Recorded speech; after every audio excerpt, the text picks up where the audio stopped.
Educators Save the World, a podcast where artists and their mentors talk about the impact of arts education on both their lives. Happy end of summer, everyone. I hope you all are enjoying this last bit of family time and sunshine and opportunities for rest and relaxation. I am enjoying my time, and so today I am delighted to share an episode swap with our friends at the podcast Teaching Through Emotions. Dr. Betsy Burris is a teacher and psychotherapist who has dedicated her career to thinking about the relationship between teaching and classrooms and education and the social and emotional learning lives of young people. And this is something that resonates really strongly with me. I have a research project where we study how programs like my own, Whoop and Soccer, intersect with kids and teachers' social and emotional learning lives and how we can document and understand that through research and through the practice of art making together. We chose an episode that I love from Betsy's catalog called Preschool Teachers Have It Right, Professional Love, which is a look at the ways in which preschool teaching and early childhood education can serve as a model for how we understand this relationship between teaching and social emotional learning and some of the theories of psychotherapeutic practice that Dr. Betsy Burris has dedicated her career to forwarding in her conversations with teachers, with parents, and with kids. Onward together. When this started, I confess I did not understand. I guess maybe that's how it all turned out to be such a mess. You a teacher? Got emotions? Got a lot of emotions that overwhelm you, that threaten to burn you out?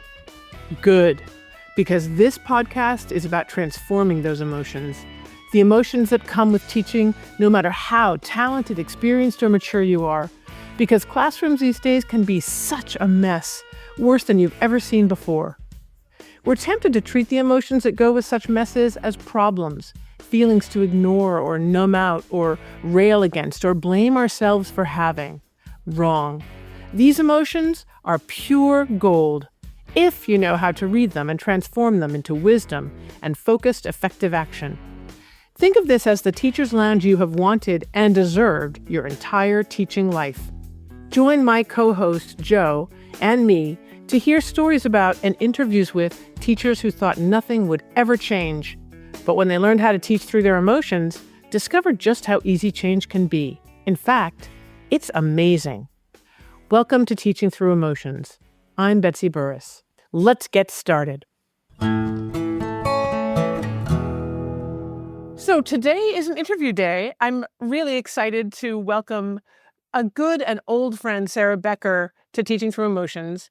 I met Sarah when I was working at Bennington College and she was working at the Early Childhood Center. I worked a little bit with Sarah at the Williams College Children's Center before she retired from there. And I just want to say, Sarah, you are such a thoughtful, accomplished, and expert teacher and thinker about early childhood education. And I've always thought early childhood educators have a hell of a lot to teach every teacher at all levels, including college. That's where I really wanted to bring you. When you were at the Children's Center at Williams College, I wanted you to talk to professors because I thought you might have a lot to teach them. But this is my chance to get you to be able to talk to everybody, professors and other teachers included. So welcome. Thank you. It's good to be here and good to dive into thinking about young children again and teaching. And I have to say also that you bring so much to teachers, and your work with me personally and with the staff at Williams was just phenomenal. You brought us so much. It's such a pleasure to work with teachers, especially absorbent and caring teachers like you guys were. So Sarah, I want to start with your background and specifically what brought you to early childhood education. Well, I was thinking about this and I thought, it's really about 3 young children One of them was my sister, who was born when I was 9 years old, and she was 7 years after my younger brother. So I spent a lot of time with her, and she was a vibrant little person and funny and quirky, and there was a lot of caring going on for her, but just a lot of laughter. And then I spent the summer after my junior year in high school in Uganda as an exchange student. I stayed with an African family in Kampala. The two older children were away at school, so I spent a lot of time with a 3-year-old little boy. We didn't speak each other's language at all, but we spent a lot of time enjoying each other. Then, in high school, I started to think about, there's got to be something different about education. This high school thing's not so good. So I went off to college. And one of the early years, I worked at a play center, and there was a little boy that I spent a lot of time with. And I started to really key into his thinking, noticing things about the way he thought. And like one day, I had a beaded shirt on, beads all over. And he said, "How do they go on?" And I said, "Well, they're little beads, and you sew them on the shirt." And he's looking up and he goes, "No, how do they go on? Like lights." And that made me realize there's more than one way to look at things if you really listen to children. So my career has been not teaching babies, but being a director with infants in the center. And I taught children from the age of 3 up to 14 in different settings. I was a creative movement teacher. I taught in a progressive independent school, the older age level of those, and then as a pre-K and kindergarten teacher, and then as a child care director. Now I'm doing a lot of things with nature in the local forest, one with children. Can you describe, progressive education, maybe everyone who's listening to this knows what it is, but just specifically, could you talk about the prospect approach just briefly to education? Because that's a really, I think, paradigmatic progressive approach, yes? Yeah. The Prospect Center was based on really getting to know children by observing them and listening to them and developing curriculum from children's interests and their strengths. So it was an emergent curriculum project-based place and mixed ages. The Highland Hall, there was just a younger group and then there was an older group. Love it. So just want to reiterate that the kind of progressive approach to education that you were steeped in expected teachers to do what you did with the kids that you worked with, those 3, really influential children, to observe, to try to understand. And there's even protocols to actually dive really deep into artifacts that children have created, like drawings or writing. Looking at children's work, thinking about teacher practice a lot, what you bring to your practice, directions you want to go, and the group of teachers helping you to think about that. That's so fantastic. And I also want to underline that term, emergent curriculum, for people who don't know. Emergent meaning emerging out of. Can you say a little bit about that too? Emergent curriculum is certainly key to it, and it comes from being with children, not sitting away from them, but really being right in there with them and circulating through different activities that children are doing and noticing, deeply noticing and listening to what it is that they're talking about. They have, in this case, open-ended materials to work with. And so what were they building or making and returning to work over time? My daughter wrote a novel in the school for the whole year at the age of 9, really trying to look at that and see what pieces you can pull out, not only for individual children to pursue, but for the group to form a group study. It's just so perfectly student-centered. Yeah. It's education that is so student-centered that there's really nothing else. The curriculum does emerge from the students themselves. And I hope we get into this later, but these questions of assessment and how can we be sure that students are learning what we need them to learn, that this is part of the difficulty of progressive education or student-centered education where you can't standardize. You have to be really creative about describing what students are learning. You have to be holistic. You have to recognize that there are bodies involved and not just brains. And that's just not where our education system is at all, and has been. I love this approach. I think it's the approach that is student-centered, however that might work. This is why I love the work that you've done in early childhood education, because it's crucial. It's not easy or obvious, but it actually activates teachers in ways that they are meant to be activated. That is, as caring, observant, intelligent human beings who want to connect with the students that they're actually helping to develop. It's very developmentally oriented. So can you tell, after all this now, what are the basic tenets of early childhood education as far as you're concerned?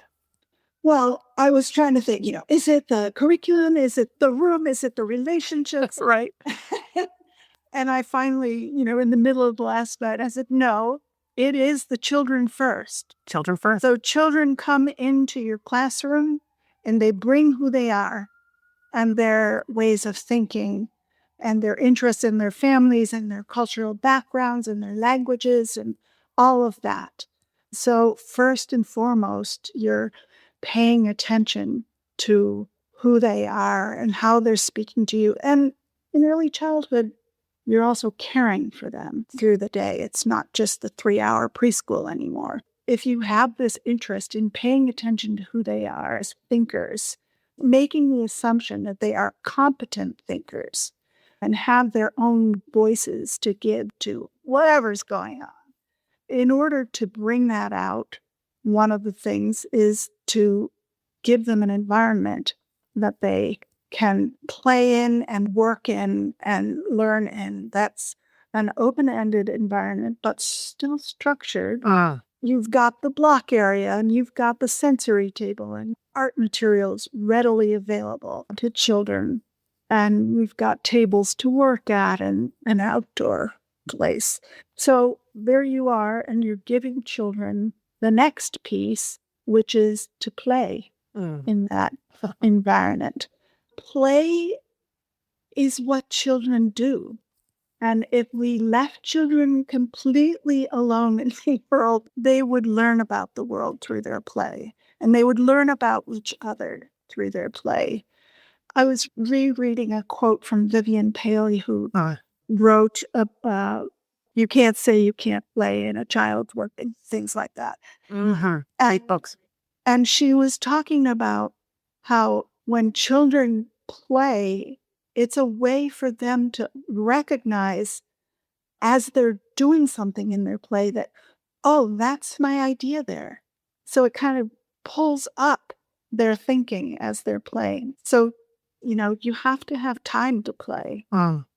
You have to get through this piece of time and then you do the next thing. And good early childhood programs still have structure and time frames, but they're more fluid. And they allow children and teachers to dwell together in time as they're engaged in play and activities and whatever learning, rather than gotta move on. So then children are also learning through their senses as they're playing.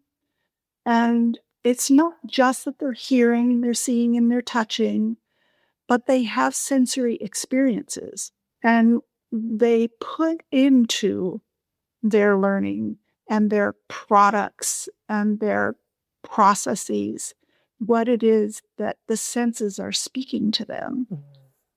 So an example of that was, I used to work with children, giving them opportunities to do what I called long projects.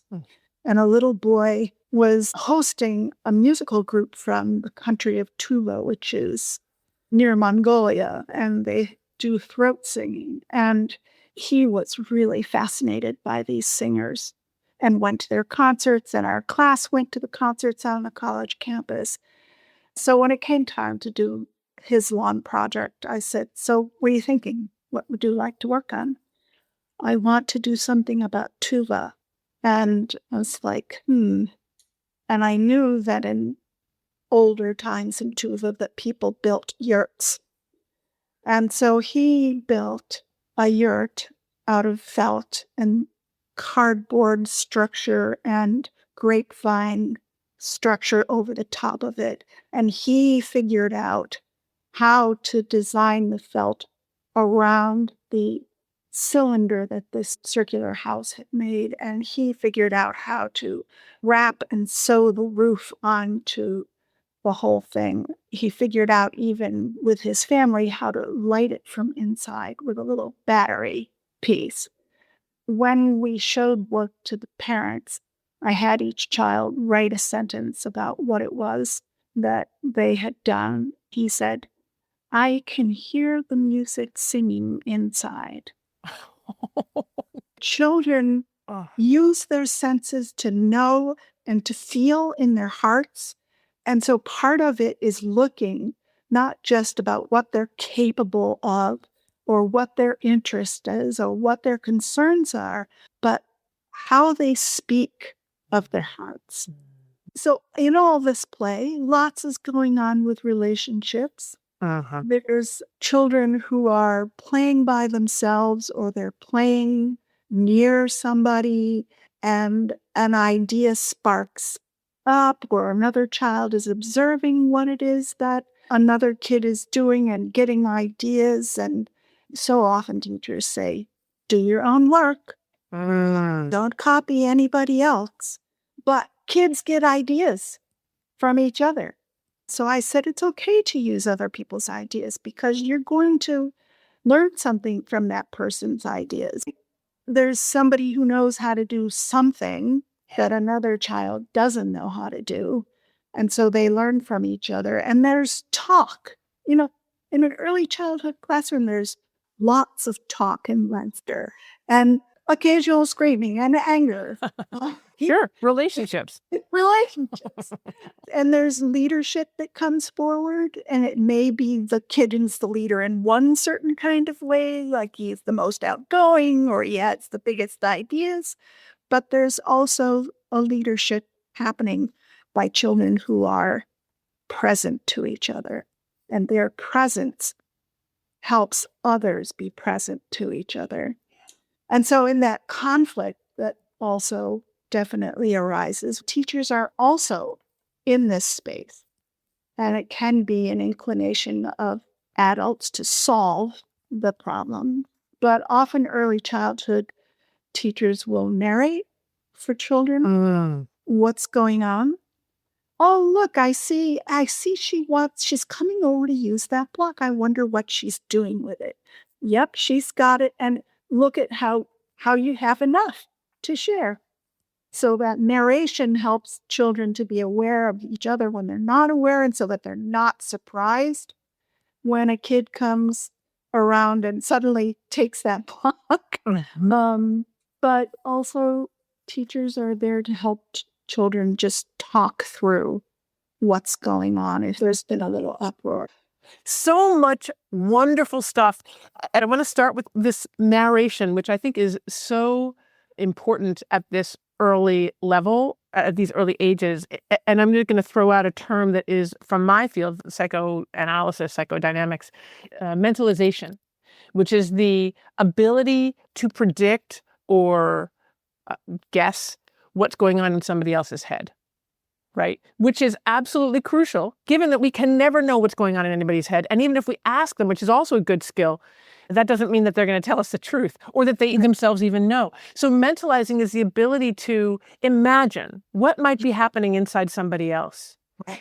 And that is a socially adaptive skill, and it actually is one that's missing in a lot of dire mental health diagnoses, that you guys, by narrating, oh, look, it's so-and-so, and look, you have enough. And they're using that block because they want to do X, Y, and Z, or let's ask them why right? I want to underline that narrating is crucial for everyone, and we do it to ourselves in our own minds. And it's interesting to consider when narration drops out, when maybe we should bring it back in. Just thinking when it might be useful for them to narrate, when they're watching something that they don't get or that their students aren't getting at whatever level, narrating something that comes so naturally to people like you working with little children, how valuable that can be for big children too, and adults even. Yeah. If you have a teacher who's not at the desk or at the table, but is instead moving around the classroom and noticing students' body language and pauses and facial expressions, a teacher can go up and say to them, I see you're really trying to puzzle this out, and I'm wondering what you're thinking. Yes. Where are you stuck? So that it's not like, do your work. You know you're supposed to do this. Get to work. That simple act of anybody noticing how the person's body looks, how their faces look.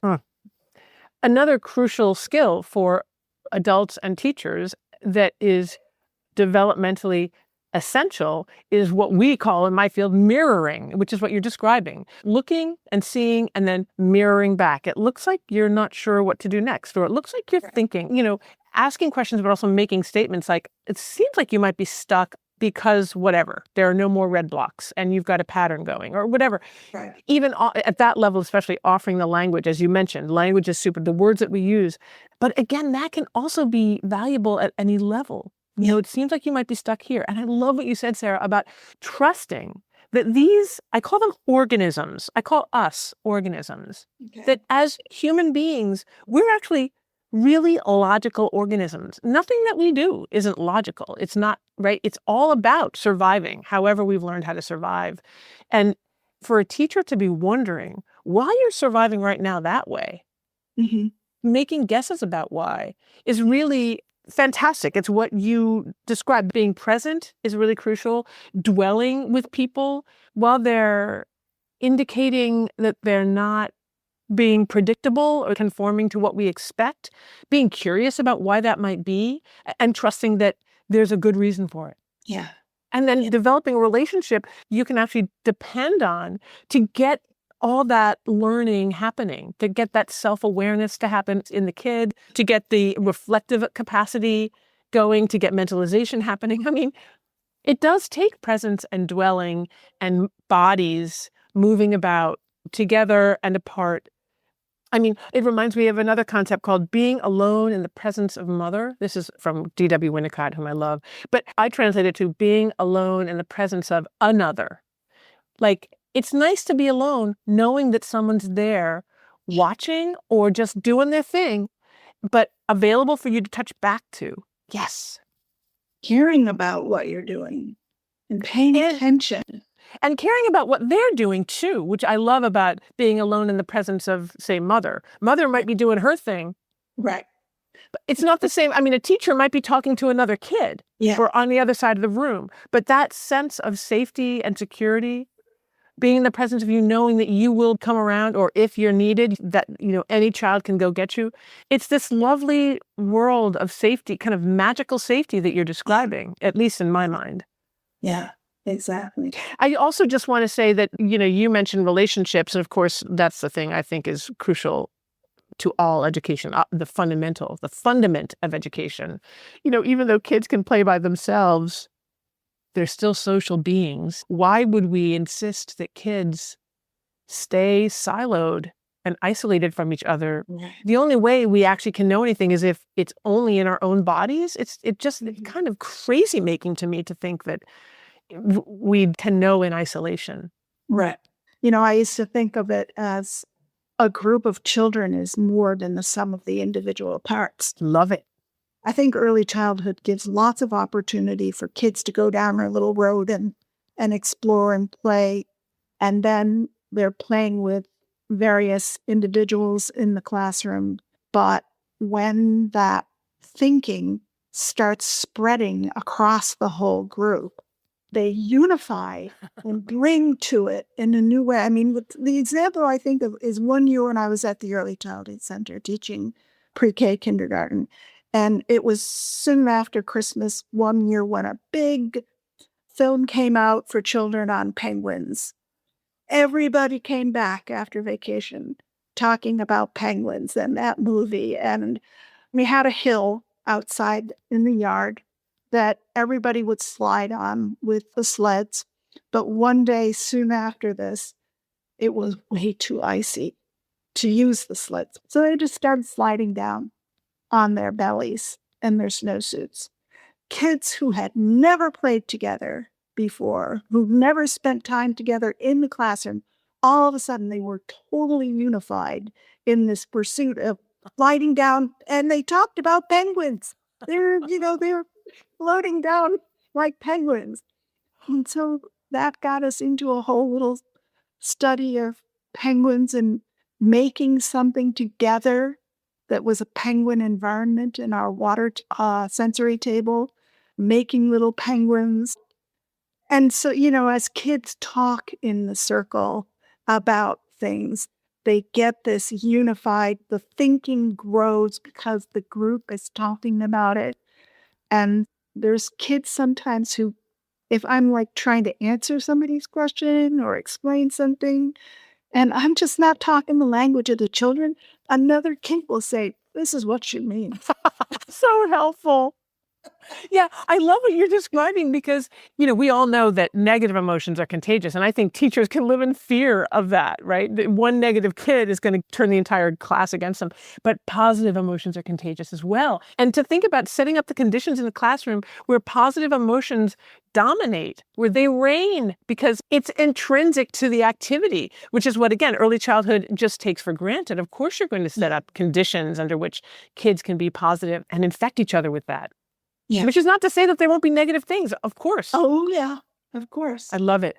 Okay, so I wanted you to talk a little bit about care in education. And you mentioned to me a book called Illuminating Care. And there's a concept inside that book called professional love. I ordered the book. I haven't received it yet, so I haven't read it. But I'm really interested in these two ideas, care, professional love in education at all levels, and how most teachers probably who are above pre-K, all the way to grad school would abhor the notion, would shrink at the idea that care and professional love are things they should aspire to. In fact, when I was doing my dissertation, this was 30 years ago or more, I was interested in teachers' emotions and how they knew how emotions were a way of knowing, basically. And I had a very famous advisor who was a psychologist. He said, "You people are going to drag me kicking and screaming into this realm of care in education." So talk to me about it.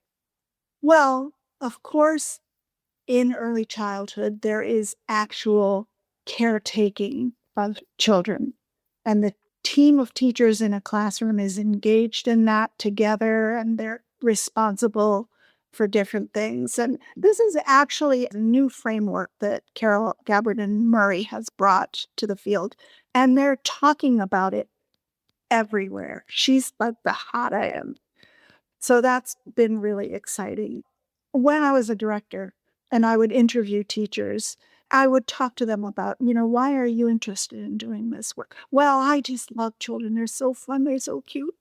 I just love them. And I was like, So do I, but tell me more about what that means to you and how you would respond to it and how you would be with children in this loving way.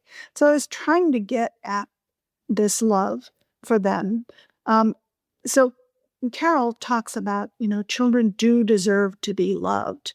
And that in all this caretaking, I mean, you can imagine changing the 50th diaper in a day, that care can get kind of uncaring. Yeah. So how do you change it? Children deserve to be loved, no matter what their age is, no matter how old the students are. They deserve loving, present, caring interactions. Uh-huh. Carol got the term from Jules Page in the UK about thinking the term we can use for this is professional love.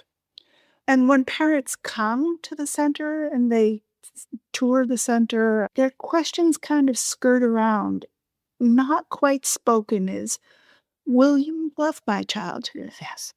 And will my child be seen for whom she or he is? I think that when we think about professional love, we're talking about deep respect for the children and deep caring and loving interactions and loving presence. And really, it skirts outward to being that way with your team members. So you're trying to do all of this care, you're trying to develop emergent curriculum projects. And so it's not just the children who come into conflicts, it's also the teachers. And so how can you be loving and present and accepting and learning about your teammates as well?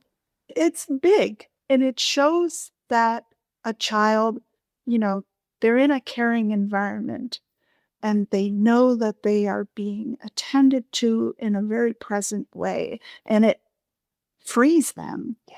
I can see why people who are teaching older children or students, where are the boundaries of this? Where did my own family, was not loving?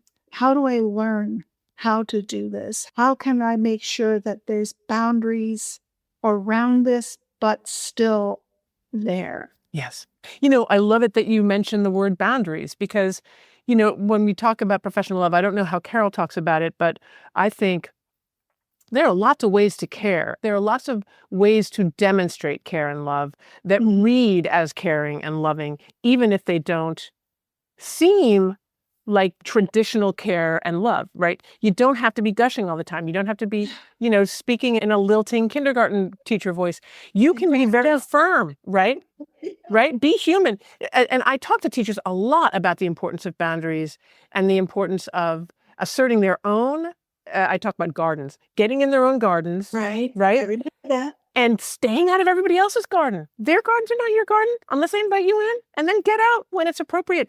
But boundaries are what allow us, I think, to be truly caring and loving. Because if we're seeping over into other people's gardens and doing the work for them or feeling for them or enabling their incompetence, by being the most competent person, that's not caring. It might seem like it's caring. Right. Like if you are doing the work for the kid, that's not caring. That's actually teaching the kid that he's incompetent and could be raising all kinds of frustration that he will then act out. And then, now he's starting to develop a reputation.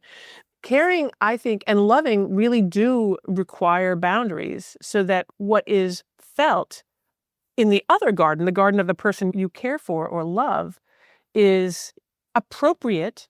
They know it's appropriate. It's reality-based, right? Like, I'm not going to give you all kinds of lovies because you just poked someone with a sharp pencil.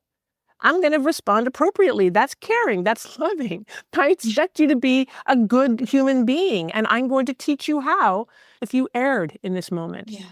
So, I don't know how Carol talks about it, but I think for people to cringe at the thought of care or love in a professional setting, but especially in an education setting, it's wrong because anyone who's a developmental partner to another human being has got to care for them, has got to love them at some level. Love meaning, as you say, being willing to be present to them, being curious about what's going on inside them, being capable of making predictions or making guesses, and really wanting to know, authentically wanting to connect.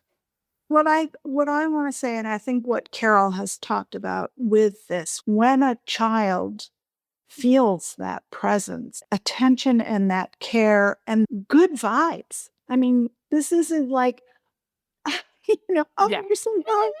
Oh, you're just the sweetest. Even though sometimes you might, do for a little child, but it opens them to relax. And diminish whatever stress they're feeling because it's stressful to go to school all day long and get rushed out the door in the morning and rushed home at night. So if a child or a student can relax more because they feel more accepted, and this can be from the most difficult person in the classroom to the least known person in the classroom.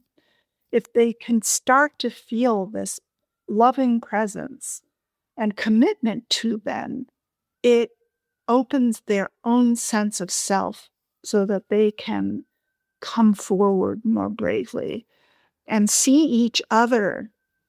Oh, that kid who was always the biggest pain in the neck in my last class, I'm seeing something different in that person because this teacher is responding to that person differently. And it just opens up that whole circle. I love it.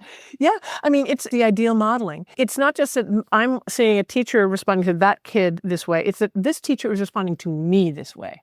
Yeah. If I'm being treated generously, I can turn around and be generous, right? If I'm being seen accurately, I can see accurately. If someone can feel empathy for me, I can feel empathy. This is like crucial learning. I mean, anyone that you meet that is not empathetic is probably someone who did not experience empathy. It's weird how it's, as long as we feel it from someone out there, you know, a caregiver, we can develop those skills ourselves. It's wild. And again, as long as you're a teacher whose job is to help students grow and learn and develop, then these skills that you're describing are crucial. And crucial right on through. Yeah. All the way through. Exactly. Yeah. Through graduate school, through life. Yeah. So I think we've kind of been getting at this, that these tenets that you so clearly make the case for their role in early childhood education. What can you say about these tenets, or children first, the importance of play, the importance of being fully embodied, to recognize that human beings are in bodies, they're not just in brains, and that learning is fully embodied. It's not just brain-based or cognitive, right? That it's relational as well, that relationships are crucial, that sensory knowing is important, presence, narration, mentalizing, all these skills that we've been talking about. How are they relevant elsewhere? I mean, we all know, and the teachers listening to this all know, it's very demanding to do what it is that is asked of us to teach a curriculum and to deal with any number of children who are having their own lives and their own needs and so forth. But I think that it's giving yourself the opportunity to just change it, just to be aware of your response to students.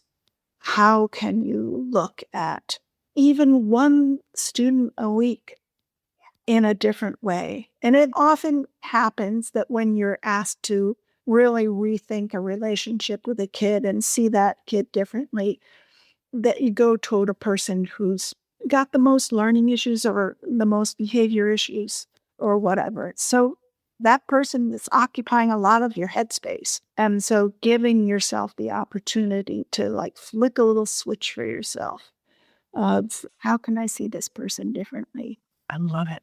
How can I really observe how that person is in his or her body, or facial expressions, or use of tone, or language that they're typically using?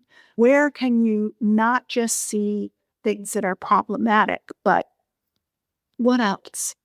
Who is that person as a thinker? What does that person want to know? So I think that those are really crucial as we carry up all of this conversation. I mean, there's so much required of teachers that's time-bound and standard-bound. I mean, we have sometimes paras in the classroom, and paras also need to really think about these new ways to look at things. But what it is that you have to do, where's the little kernel that you can just change a little bit to be more according to your group's interest? How are they talking? How are they having conversations? How are you bringing more thinking? One of the things I learned about, or somebody said, was students are not empty vessels to like pour learning into. They got to learn this in order to be successful out in the world. But what's in that vessel? Yes, exactly. To bring out. And so conversations in the classroom, think about how you can use conversations to go from teaching something to helping children and students as thinkers. You're making me think so many things.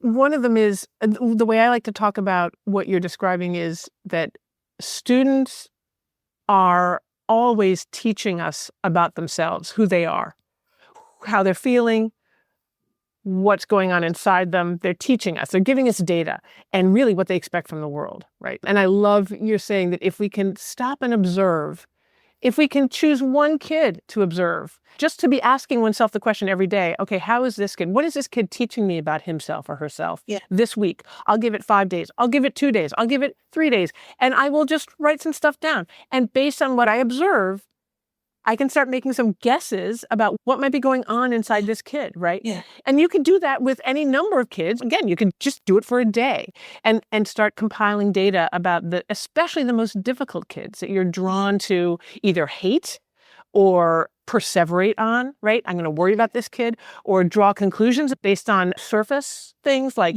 behaviors, facial expressions, or tones of voice. But noticing those things and collecting them as data, you're brilliantly suggesting, can lead to a change. Not a change in the kid, the change in you, your attitude towards the kid, and then the change in you will promote a change in the kid, right? Yeah.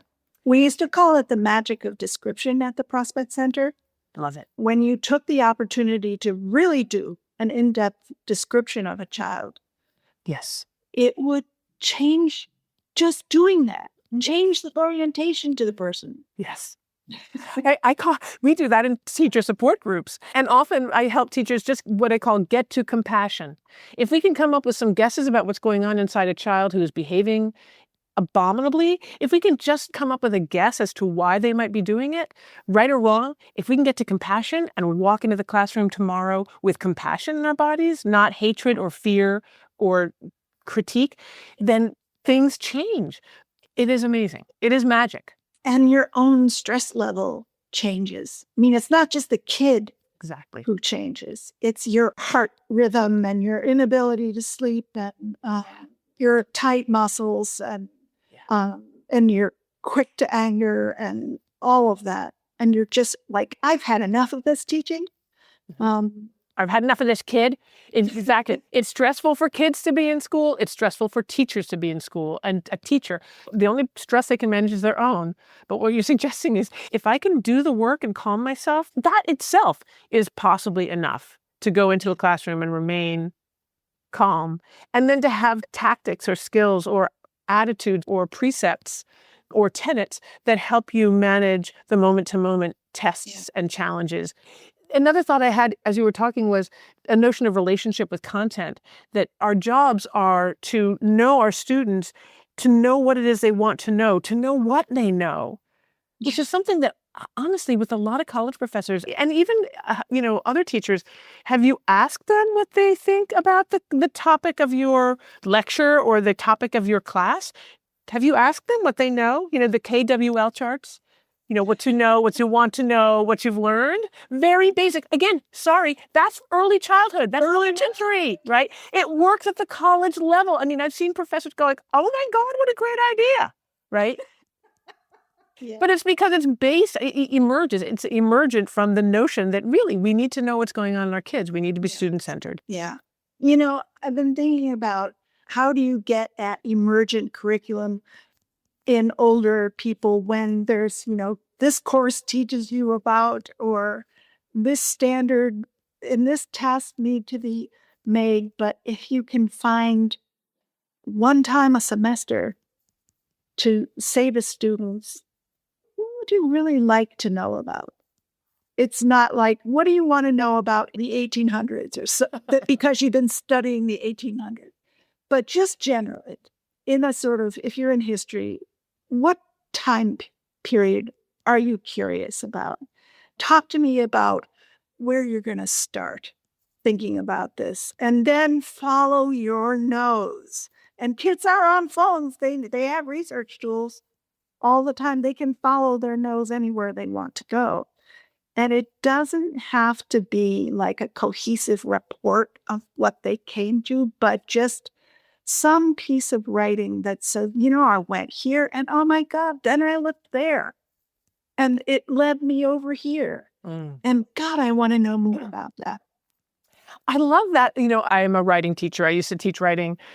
I love the idea of using that approach to get students to think about evidence to support a claim, to kind of somehow get them into the rabbit hole. Like, what do you want to know about? Let's get you into that rabbit hole. YouTube, wherever you go. And then write down every step that you take and wonder how you got there. And then how legitimate is the place that you end up? Like, be conscious of yourself, right? It's interesting. I also feel like I say a lot to teachers that students' behavior, especially in difficult classes, difficult students, if you pay attention to their behaviors and wonder what they're teaching you about, what it's like for them to be in your class, for example, what it's like for them to be in this math class or this particular ELA class, if you stop and wonder with that student or with the class, especially if the whole class starts to act out, like if a class has been obnoxious to a substitute, or if a class has completely fallen down on their responsibilities and somehow they can't buckle down and they normally buckle down, to just stop and wonder with them. Yeah. Again, to kind of detach, get in your garden, and then start asking some questions or making some observations with them right there and in their presence. Like, here's what I'm seeing. I'm so curious about what I'm seeing because it's unusual. I'm feeling stressed. I'm feeling tense here with you. Yeah. What's going on inside you guys? What am I missing? What's your experience here now? Those kinds of questions. I think most kids, if you don't have a relationship with the kids, they're going to probably just lob shit over your garden wall to explode your Molotov cocktails, as it were.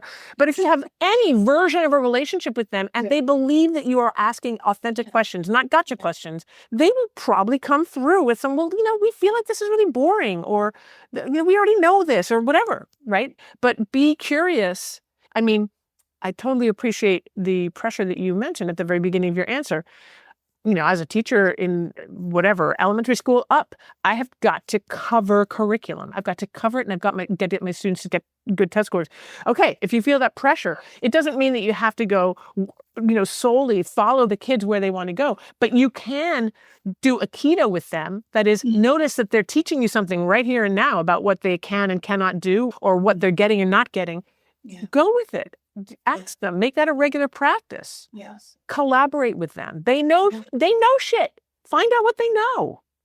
Exactly. My daughter teaches in Boston Public Schools in the junior level, and she's also trained in restorative practice. So she uses in her class quite often. And that kind of practice, sitting in a classroom is arranged in rows or whatever, somehow circle up. Yep. Circle up. Yep. Look at each other.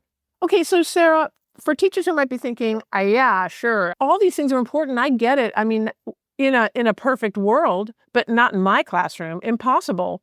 What would you say to people who are listening to us talk about these tenets and our kind of pie in the sky thoughts about the teacher-student relationship and the student-content relationship?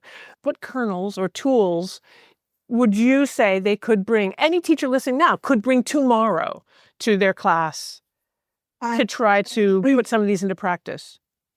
I mean, we've really been talking about it, and it's a bite size. Remember, it's a bite. Because you feel so much of this pressure, it can let you know, like, if you go in and decide this is the student that I'm going to observe, and this is how I'm going to observe, and next week I'm going to choose that kid over there to take a deeper look at. It would be great to be able to give an opportunity in an elementary classroom, for instance, to have more open-ended materials, not while you're at the reading table so that you can't watch, but so that you can come and see what they're doing over time. Does that lead to a group project, a hands-on something that through which you can study the pieces that you're supposed to be studying?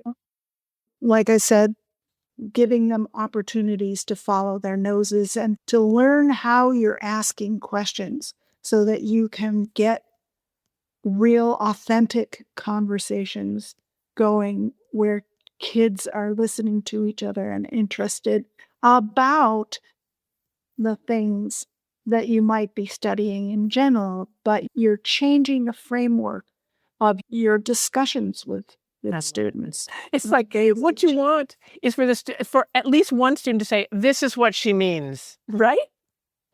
And then you learn from that so that you don't really need that translation anymore. But it's probably always going to be happening. But you want a classroom where kids are going to be like, yeah, you guys, I love it.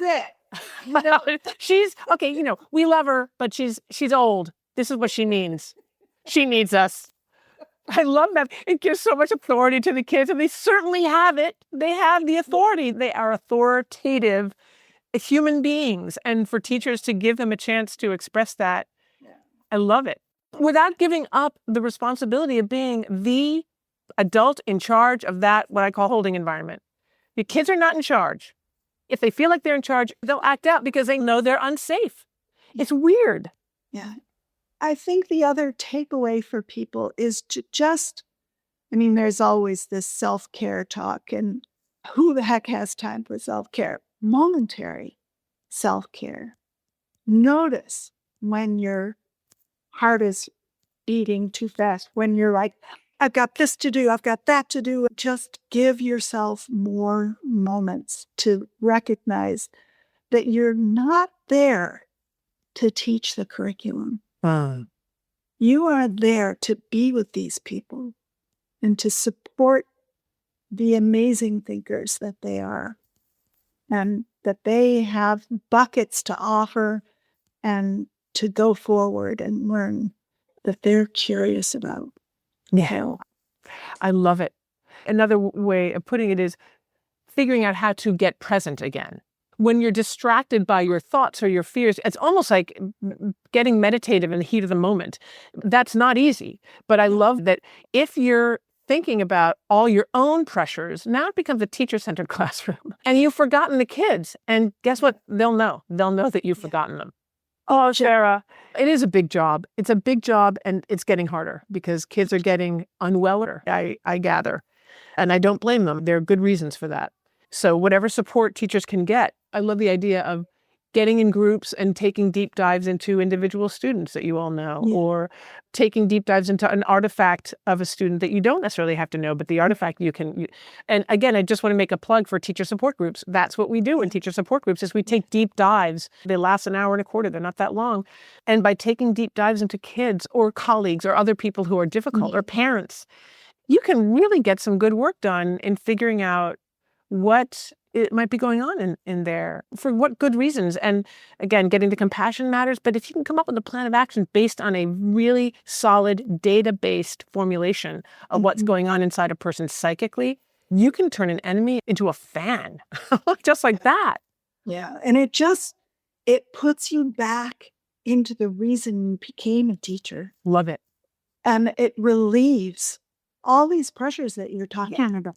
And more and more people are leaving the field. Yes. And they're so valuable. Yes. Yes. Super, super important.